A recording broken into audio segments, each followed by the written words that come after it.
Uma coisa que eu não entendo, gente, os cabelos desses caras naquela época, coisa cafona, mano, não combina, coisa horrível, velho.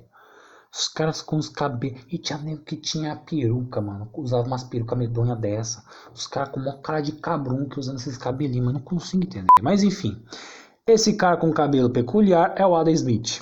Ele é o pai do liberalismo econômico e por conta dele defender, né, o liberalismo econômico, ele ia de contra, né, ele batia de frente com o mercantilismo. O cara, ele defendia a propriedade privada, ou seja, você tem suas riquezas, você tem suas posses, ok, é o seu direito tê-las. Ninguém, nem mesmo o governo, tem o direito de tirar isso de você, né, e tudo mais.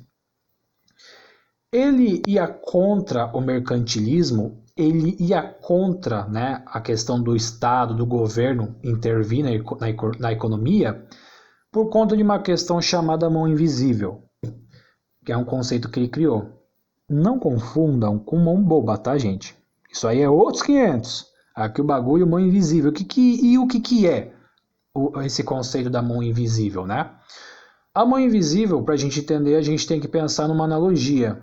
Pensem na marionete. Bonequinho lá dançando, pá, né? Num lugar escondido, né? Normalmente se tem então uma mão que vai estar oculta, né, no caso, e ela vai controlar os movimentos do boneco. O boneco é a economia. A mão invisível seria as regras que faz com que a economia se autorregule, funcione por conta própria, vamos dizer assim, né? Então Adam Smith ele cria esse raciocínio, tá? A economia se autorregula, a economia se regenera.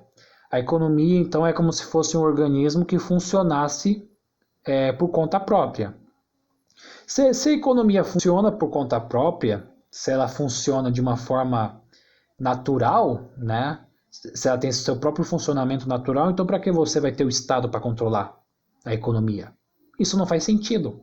Então por isso que ele defendia essa questão de economia liberal, ou seja, o Estado não intervir no comércio, em tudo que envolver a economia, porque afinal, se rolar uma crise econômica lascada, com o tempo a própria economia naturalmente ela vai se autorregenerar e tudo vai ficar bem no final, né?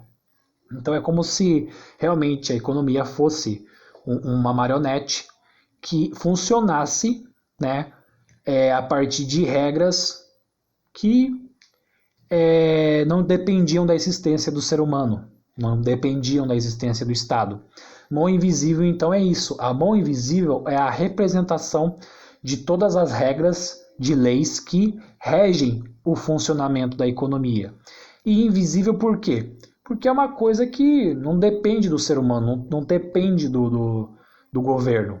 São leis, são as próprias formas da economia funcionar, da economia fluir e tudo mais. Tá? Uma outra coisa, a divisão do trabalho, a especialização que ele também defendia, ou seja, em vez de uma única pessoa produzir uma caneta, o que é mais interessante é que cada pessoa fique responsável por uma tarefa específica. Uma pessoa ela vai produzir o cano da caneta, uma outra pessoa vai colocar tinta, uma outra pessoa vai colocar a tampa e uma outra pessoa vai colocar alguma embalagem, né? Vai colocar a pontinha, né, da caneta e tudo mais. Então cada pessoa ela vai fazer uma tarefa bem simples e bem específica. Então a produção de uma única caneta vai passar na mão de várias pessoas. O Adam Smith ele defendia essa ideia. Ele trouxe essa ideia que mais tarde na Revolução Industrial vai ser aplicado. Então a coisa não vai ser que nem no artesanato, em que uma pessoa vai confeccionar uma caneta, né?